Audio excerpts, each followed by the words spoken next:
Uric acid एक ऐसी समस्या है जिसकी वजह से आपके जॉइंट बहुत ज़्यादा दर्द करते हैं। कई बार तो ये पेन इतना ज़्यादा होता है कि आप ना तो खुद या किसी और को उस पेन साइड पर हाथ ही रखने देते हैं। इस वजह से कई बार आपका चलना फिरना, आपकी दिनचर्या भी अफेक्ट हो जाती है। आज से कुछ समय पहले मेरे पास एक पेशेंट आए जिनके यूरिक एसिड लेवल्स इतने बढ़े हुए थे कि उसकी वजह से उन्हें चलने फिरने में, मूवमेंट करने में बहुत ज़्यादा तकलीफ हो रही थी। यूरिक एसिड बढ़ने पर जो सबसे कॉमन साइट है जहाँ इनिशियली पेन स्टार्ट होता है वो जनरली आपकी पैर की बिग टो होती है या हाथ का अंगूठा हो सकता है। दरअसल यूरिक एसिड एक बाई प्रोडक्ट है, एक वेस्ट प्रोडक्ट है। जब भी पूरिन नाम का सब्सटेंस हमारे लिवर में मेटाबोलाइज होता है, इसका ब्रेकडाउन होता है, तब यूरिक एसिड का फॉर्मेशन होता है। पर प्रॉब्लम कहाँ आती है? प्रॉब्लम तब आती है जब हमारी बॉडी या तो ज़्यादा प्रोड्यूस करे यूरिक एसिड या फिर हम किसी ऐसी खाने की चीज़ का सेवन करें जिसकी वजह से हमारी बॉडी में यूरिक एसिड के लेवल्स बढ़ जाएं। तो आपकी इन्हीं सारी प्रॉब्लम्स को दूर करने के लिए आज हमने सम अप किए सारी जानकारी, सारी इन्फॉर्मेशन इस वीडियो के अंदर कि वो कौन से खाद्य पदार्थ हैं जिनका आपको सेवन करने से बचना चाहिए और कैसे यूरिक एसिड के लेवल्स के बढ़ने के बाद आप अपने ट्रीटमेंट को फॉर्मलाइज कर सकते हैं, कैसे इस प्रोसीजर को मेंटेन करके अपनी बॉडी में यूरिक एसिड के लेवल्स को मेंटेन कर सकते हैं, ठीक रख सकते हैं। इसलिए आज के इस इम्पॉर्टेंट वीडियो को ध्यान से अंत तक सुनिएगा, जिससे आपको ये भी मालूम पड़े क्या नहीं खाना है और क्या ट्रीटमेंट हमें लेना है। अगर आप इस चैनल पर पहली बार विजिट कर रहे हैं तो इसे अभी सब्सक्राइब कर लीजिए। मैं हूं आपका फिजियोथेरेपिस्ट डॉक्टर अभिनव चतुर्वेदी, रूपरानी हेल्थ केयर जागरा से। जो लोग भी नॉनवेज खाने के शौकीन हैं उन्हें बहुत ध्यान देना चाहिए इस चीज़ पर कि अगर उनका यूरिक एसिड बढ़ा हुआ है तो वो लोग जो नॉनवेज खाते हैं, खासकर रेड मीट खाते हैं, उसको खाने से बचें, क्योंकि उसके अंदर एडेनाइन और ग्वानिन नाम के दो सब्सटेंसेस होते हैं जिनके ब्रेकडाउन से यूरिक एसिड का फॉर्मेशन होता है। और जब ये यूरिक एसिड बढ़ता है तो ये इकट्ठा होता है जाके हमारे लिवर में, हमारे मसल्स में और जॉइंट्स में। जब ये जाके इकट्ठा होगा हमारी मसल्स में, तब ये मूवमेंट को अफेक्ट करेगा, क्योंकि क्रिस्टल्स जो होते हैं वो उनके एजेस शार्प होते हैं, जैसा आप नाम से ही समझ पा रहे हैं क्रिस्टल हैं, तो वो माइक्रो ट्रॉमा कॉज करते हैं। इसीलिए ऐसे लोग जो भी शौकीन हैं मीट खाने के, वो इससे बचें। थोड़ी मात्रा में आप वाइट मीट का सेवन कर सकते हैं। और आपको बता दूं कि नॉनवेज अगर आप अधिक मात्रा में खाते हैं और अगर वो बिना पका हुआ है या ढंग से पका नहीं है तो वो आपका यूरिक एसिड लेवल तो बढ़ा ही सकता है, साथ में आपकी लिवर के लिए, आपकी हार्ट की हेल्थ के लिए भी बहुत ही नुकसानदायक है। तो ओवरऑल नॉनवेज का सेवन अगर बंद कर सकते हैं तो कर दीजिए, वरना एटलीस्ट उसे लिमिट कर दीजिए कि हम हफ्ते में एक ही बार उसका सेवन करेंगे, हम एक ही बार कंज्यूम करेंगे नॉनवेज को, और वो भी एक लिमिटेड अमाउंट के अंदर, जिससे कि बॉडी को नुकसान कम से कम हो और आपका स्वास्थ्य अच्छा मेंटेन रहे। क्योंकि जब आप फैटी पोर्शन खाते हैं नॉनवेज का तो उससे आपकी बॉडी में फैट भी बढ़ता है, लिवर पे लोड भी बढ़ता है। इस चक्कर में कई बार लोगों का लिवर भी ख़राब होने लगता है, वज़न तो बढ़ ही जाता है, जिस वजह से आपको हार्ट ट्रबल हो सकता है, आपकी जॉइंट्स पे लोड पड़ सकता है। तो इन सब से बचिए, अपने आप को स्वस्थ रखिए, शरीर आप ही का है। अगर जानकारी आपको ठीक लगी हो तो इसे अभी लाइक कर दीजिए। आप में से कई लोग सी फूड के बड़े शौकीन होंगे। ऐसे लोग जो फिश का सेवन करते हैं या सी फूड के बड़े शौकीन हैं, उन्हें ध्यान देना चाहिए कि अगर किसी भी वजह से आपकी बॉडी में यूरिक एसिड का लेवल बढ़ रहा है या कहीं जॉइंट पेन कर रहे हैं तो वो ये ध्यान रखें कि उन्हें ट्यूना, मैकरल, क्रैब्स, प्रॉन्स और लॉबस्टर्स के सेवन से बचना चाहिए। क्योंकि ये सारे ही नॉनवेज जो हैं, ये सारे ही जो जीव हैं, ये प्यूरिन की क्वांटिटी में हाई होते हैं। और जैसा मैंने आपको अभी बताया कि प्यूरिन का जब ब्रेकडाउन होता है तो यूरिक एसिड बनता है और फिर वो बोन में डिपॉजिट होकर पेन करता है। इसलिए आपको इन सब के सेवन से बचना चाहिए। हाँ, अगर आप चाहें तो आप शेलफिश का सेवन कर सकते हैं, आप उसे कंज्यूम कर सकते हैं, बट इसको भी एक लिमिटेड अमाउंट में ही सेवन करिए।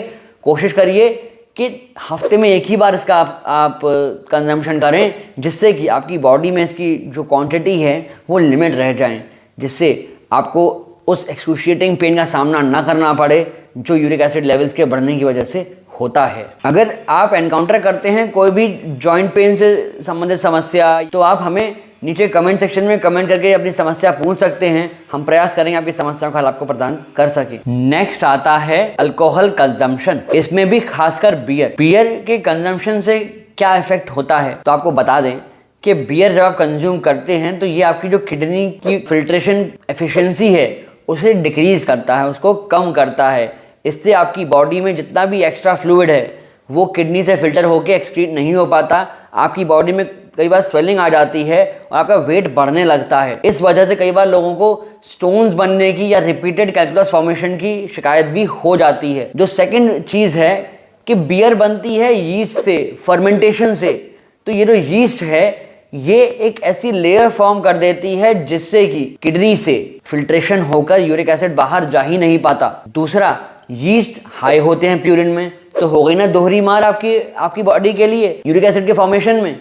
इसलिए मैं आपसे ये रिक्वेस्ट ही कर सकता हूँ कि अगर आप कर सकते हैं तो अल्कोहल और बियर का जो कंजम्पशन है उसे बिल्कुल छोड़ दीजिए। अगर छोड़ नहीं सकते तो इनिशियली कम से कम उसे धीमे धीमे रिड्यूस तो करिए, जिससे आपकी जो समस्या इतनी बढ़ी हुई है वो धीमे धीमे सेटल होने लगे, वो कम होने लगे और कम होते होते अल्टीमेटली ख़त्म हो जाए। एक 300-350 ml के ग्लास के अंदर लगभग 15 मिलीग्राम आपको मिलेगा यूरिक एसिड। इसलिए अगर आप कम कर सकते हैं तो इसे लिमिट करिए कि आप सिर्फ एक बार बियर कंजम्पशन करेंगे पूरे हफ्ते भर में, जिससे आपका ये जो यूरिक एसिड का लेवल है ये कम मेंटेन रह जाए। और still if you are facing any kind of problem regarding to your joints, muscles और नर्व्स, आप हमें कॉल कर सकते हैं नीचे दिए गए नंबर्स पर अपनी समस्या पूछने के लिए। आजकल यंगस्टर्स में ये देखा जाता है कि बाहर खाने का बड़ा चलन बढ़ गया है।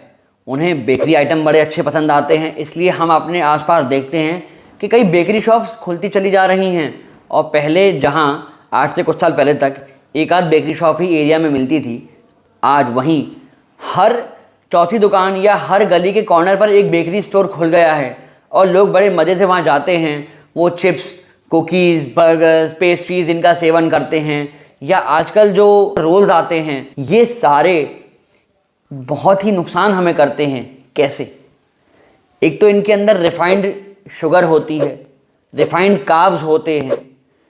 इनमें शुगर कंटेंट की वजह से ये हमारी बॉडी में यूरिक एसिड के लेवल्स को बढ़ाते हैं, क्योंकि इनके अंदर जो शुगर होती है वो होता है फ्रुक्टोज। और जब फ्रुक्टोज का ब्रेकडाउन होता है सेलुलर लेवल पे, तो वहाँ जो सेलुलर प्रोसेस होता है उसके बाद बनता है यूरिक एसिड, जो कि इतना ज़्यादा होता है कि हमारी किडनी उसे फिल्टर करके एक्सक्रीट कर नहीं पाती और अल्टीमेटली फिर वो डिपॉजिट होता है जॉइंट्स में जाके, मसल्स में जाकर। खासकर जो पॉलिश ग्रेन्स हैं जैसे कि राइस हुआ, मैदा हो गया फॉर एग्जांपल। और अगर मैं एग्जांपल दूं रिफाइंड कार्ब्स के, तो उनमें आते हैं वाइट ब्रेड, कुकीज़, तमाम वो बेकरी आइटम जिनका आप बड़े मज़े से टेस्ट लेके आप उन्हें कंज्यूम करते हैं, शाम को पार्टीज करते हैं। और जब आपका यूरिक एसिड बढ़ेगा तो आपको जॉइंट पेन होंगे। तो जॉइंट पेन्स को आप कैसे ठीक कर सकते हैं उसके लिए पूरा एक वीडियो अवेलेबल है चैनल पर, जिसका लिंक हम आई कार्ड में ड्रॉप कर रहे हैं। आप इस वीडियो के बाद जाकर उसे भी देख सकते हैं। कुछ कॉमन सब्जियां भी हैं जिनके सेवन से आपको बचना चाहिए यदि आपके यूरिक एसिड लेवल्स बढ़े हुए हैं।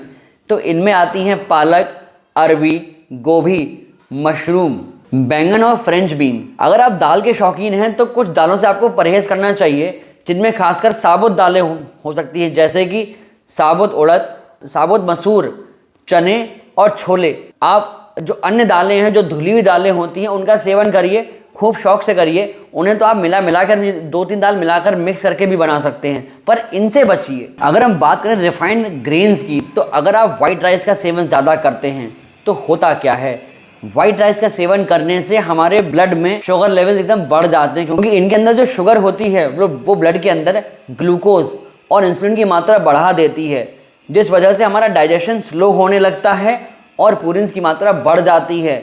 इसलिए हमारी बॉडी में जो यूरिक एसिड के लेवल्स हैं वो बढ़ जाते हैं और हमें कष्ट होना शुरू हो जाता है। इसकी जगह आप फाइबर रिच फूड का सेवन करें, जिससे आपकी बॉडी में शुगर्स के लेवल मेंटेन रहें।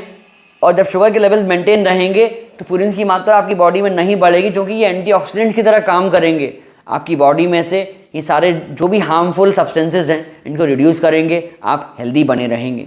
अगर जानकारी आपको अच्छी लगी हो तो इसे अधिक से अधिक लोगों तक शेयर करिए, जिससे अगर उन्हें ये समस्या हो रही है कि उनकी बॉडी में यूरिक एसिड लेवल्स बढ़ रहे हैं, उन्हें मेडिकेशन लेना पड़ रहा है, तो वो उसके साथ साथ कैसे अपने आप को जल्दी हेल्दी कर सकते हैं, जल्दी फिट कर सकते हैं, उन्हें बड़ी हेल्प मिलेगी। अगर हम इनिशियल सिम्टम्स की बात करें, जब बॉडी में यूरिक एसिड के लेवल्स बढ़ते हैं, तो आपने देखा होगा बहुत कॉमनली पैर का अंगूठा पेन करना शुरू करता है, हाथ का अंगूठा पेन करता है, या घुटने पेन करते हैं, हाथ की उंगलियां भी पेन करना शुरू कर देती हैं।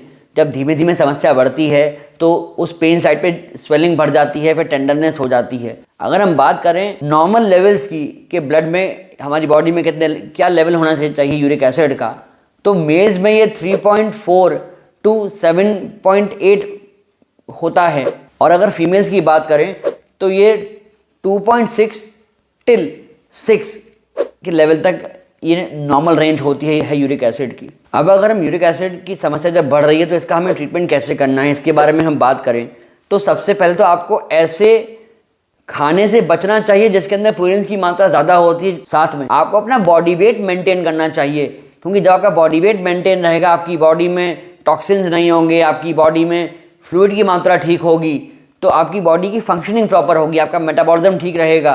तो जब भी अगर आप ऐसी कोई चीज़ खाते हैं कि आपका यूरिक एसिड उससे खाने से बढ़ता है, तो वो ढंग से मेटाबोलाइज हो पाएगा और डाइजेशन के बाद किडनी से फिल्टर होकर एक्सक्रीट भी हो पाएगा। अगर हम एलोपैथिक मेडिसिन की बात करें तो कुछ मेडिसिन ग्रुप्स ऐसे हैं जो कि परेशान करते हैं या जिनके साइड इफ़ेक्ट्स होते हैं, आपकी बॉडी में यूरिक एसिड के लेवल्स बढ़ सकते हैं। जैसे कि कुछ लोगों को डायबिटिक मेडिसिन परेशान करती हैं, वो साइड इफ़ेक्ट्स देती हैं। डायूरेटिक्स का काम होता है हमारी बॉडी में से एक्सेस फ्लूइड को यूरिन के थ्रू पास कर देना, बाहर निकाल देना, बट कई लोगों को ये सूट नहीं करती और उन्हें एलर्जीज हो जाती हैं। और सबसे इंपॉर्टेंट चीज़, अपनी बॉडी में विटामिन सी का इंटेक बढ़ाइए। ऐसे सिट्रस फल जिनके अंदर विटामिन सी होता है उनका सेवन करिए और एक अच्छी मात्रा में करिए, जिससे कि आपकी बॉडी में यूरिक एसिड के लेवल्स मेंटेन रहें। और इन शॉर्ट आप अपना एक हेल्दी डाइट रूटीन मेंटेन करिए। जंक फूड को, बाहर के खाने को कम कर दीजिए, बंद कर सकते हैं बहुत अच्छी बात है, नहीं तो एटलीस्ट कम तो कर ही दीजिए। इससे आप फिट रह सकते हैं, अपने जॉइंट पेन्स को दूर रख सकते हैं, हेल्दी रह सकते हैं। मैं ऐसी आशा करता हूं कि आपको आज की वीडियो अच्छी लगी होगी, पसंद आई होगी। अपने स्वास्थ्य का ख्याल रखिए, स्वस्थ रहिए और अपने चैनल को सब्सक्राइब अवश्य कर लीजिए, जिससे आने वाले वीडियोस के नोटिफिकेशन आपको समय पर मिल जाएं और जो जानकारी आप तक हम पहुंचाने के उद्देश्य से ये वीडियोस बना रहे हैं वो फुलफिल हो सके। जैसा मैं आपसे अभी बात कर रहा था कि यूरिक एसिड लेवल्स बढ़ने पर आपको क्या फूड लेने चाहिए जिससे ये मेंटेन हो जाए, उसके लिए राइट वाला वीडियो जाकर देख लीजिए। और कहीं अगर आपकी बॉडी में यूरिक एसिड इकट्ठा हो रहा है बॉडी में टॉक्सिन की वजह से, तो लेफ्ट वाले वीडियो को जाकर देखिए, आप जान पाएंगे बॉडी को डिटॉक्स कैसे करना है। धन्यवाद।